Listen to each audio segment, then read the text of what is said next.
Towards the end of January, former Starbucks CEO Howard Schultz announced that he would be joining the 2020 presidential race as an independent centrist candidate. But who is Howard Schultz exactly?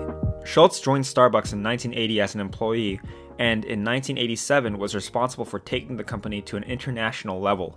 Schultz also considers himself an activist and has used Starbucks as a platform to enact his agenda for social good. Among his achievements are extending health coverage for eligible workers in 1988, a time when a majority of companies were not doing so. In 1991, he also introduced the Beanstalk program, granting employees a share in the company's financial successes in the form of stocks.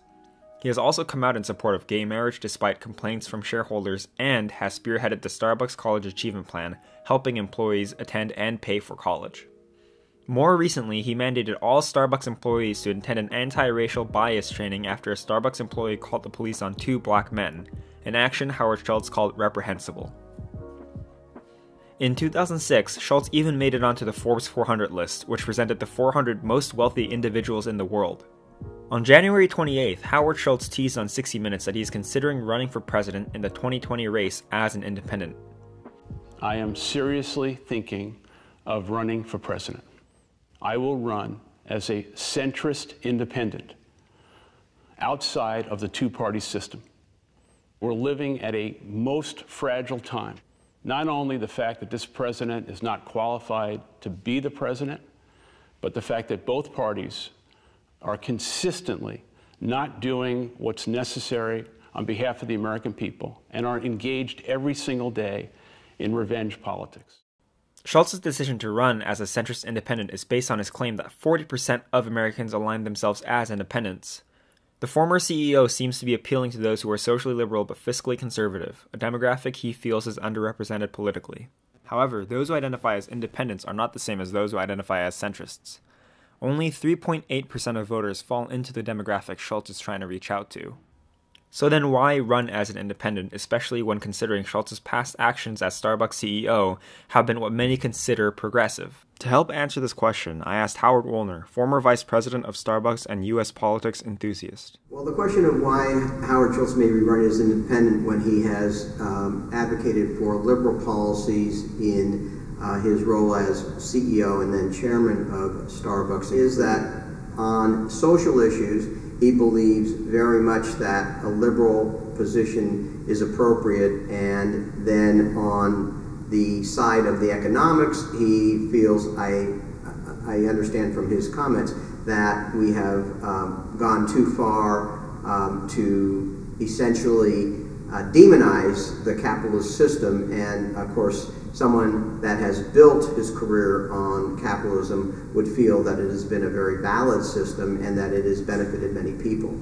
The reactions have not been in Schultz's favor, his announcement creating an uproar on Twitter. The Democrats have not been happy either. Their main complaint is that Schultz will improve Trump's chances of winning by drawing Democratic voters away. In their eyes, Schultz is a spoiler candidate with no chance to win, only serving to worsen odds for the Democrats to win in the 2020 race. Bernie Sanders, an independent senator, has announced that he will be running as a Democrat, not wanting to split the votes and risk getting Trump reelected.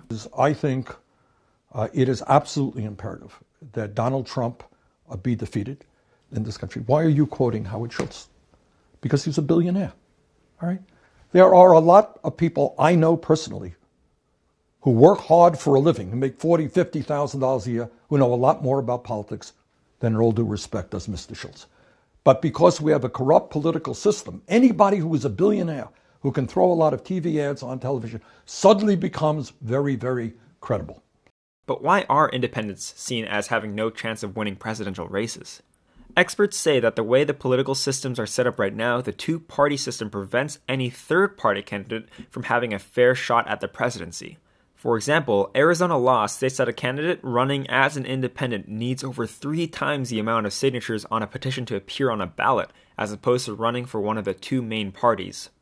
More subtly, the sore loser laws state that candidates who lose primaries are not allowed to run again as independents. Found in all but 3 states, the laws prevent independents from coming out on top in primaries where the majority of voters who vote during the primaries are activists on either side of the spectrum. Independent candidates are often not taken seriously and as a result are not given a lot of media coverage. Even when they are oftentimes described as spoiler candidates. Why then would Howard Schultz run as an independent with such low chances to win? The ability to, through your own wealth mechanisms, achieve ballot presence on all 50 states. So what is the benefit of that? Essentially, you eliminate having to be in the scrum of the Democratic primaries and enter the race in the general election as a viable third-party candidate. Even if independent candidates have never won a presidential race, they still influence presidential races greatly. There is a history of independent candidates that have influenced and often split votes that would have normally gone to either the Democratic or Republican candidate, shifting the election in a significant way. At the national level, there's never been a successful independent candidate. In 1992, when the businessman Ross Perot ran in the election that had George H.W. Bush as the incumbent and Bill Clinton as the Democratic nominee. In that particular instance, the independent candidate received 19% of the vote, no electoral college votes, and most likely impacted the outcome whereby Bill Clinton, with a plurality of the vote, was able to receive the election as President of the United States.